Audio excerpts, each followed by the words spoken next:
വയനാട് ഗതാഗത കുരുക്കിനെതിരായി T സിദ്ദിഖും IC ബാലകൃഷ്ണനും നടത്തുന്നത് സ്വയം അപഹാസ്യരാകുന്ന സമരമെന്ന് CPIM വയനാട് ജില്ലാ സെക്രട്ടറി K റഫീഖ്. താമരശ്ശേരി ചുരത്തിലെ ഗതാഗത കുരുക്ക് പരിഹരിക്കാൻ സർക്കാർ നടപടി സ്വീകരിക്കുന്നു. തുരങ്കപാത നിർമ്മാണവും വേഗത്തിൽ പുരോഗമിക്കുകയാണെന്നും വയനാടിന്റെ ഗതാഗത സംവിധാനം വിപുലമാക്കാൻ ശക്തമായ നടപടി സ്വീകരിക്കുന്നുണ്ടെന്നും റഫീഖ് പറഞ്ഞു.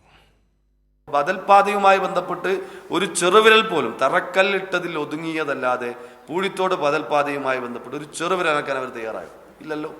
നിശ്ചലമായി കിടന്നൊരു പദ്ധതിയെ സാക്ഷാത്കരിക്കാൻ ആത്മാർത്ഥമായി ഇടപെട്ട് കേരളത്തിലെ ഇടതുപക്ഷ ഗവൺമെന്റ് പൂഴിത്തോട് പടിഞ്ഞാറത്തറ ബദൽപാത യാഥാർത്ഥ്യമാക്കുകയാണ്. ഇടതുപക്ഷ ഗവൺമെന്റാണ് യാഥാർത്ഥ്യമാക്കുന്നത്.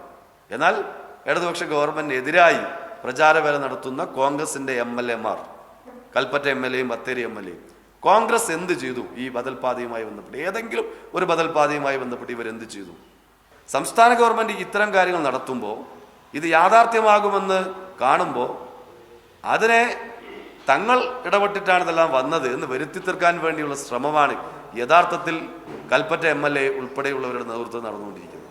ഇപ്പൊ നേരത്തെ വീതി കൂട്ടുന്ന പ്രവർത്തനം ഇപ്പോൾ ആരംഭിക്കാൻ പോവുകയാണ്. അപ്പോൾ ഒരു സമരം നടത്തുകയാണ്. അവ വീതി കൂട്ടി, ഞങ്ങളുടെ ഇടപെടലിന്റെ ഭാഗമായി വീതി കൂട്ടി എന്ന് വരുത്തി തീർക്കണം. ഈ രൂപത്തിലുള്ള നിലപാടല്ല ഒരു ജനപ്രതിനിധിയുടെ ഉത്തരവാദിത്തപ്പെട്ടൊരു പാർട്ടിയുടെ നേതൃത്വത്തിന്റെ ഭാഗത്ത് ഉണ്ടാവേണ്ടത്. ആ ഗവൺമെന്റിനെതിരായി പ്രചാരവേല നടത്തുന്നതിലേക്ക് കൽപ്പറ്റ MLA മാറുന്നത് തീർത്തും അപഹാസ്യമായിട്ടുള്ള കാര്യമാണ് എന്നാണ് അത് സംബന്ധിച്ച് സൂചിപ്പിക്കാനുള്ളത്.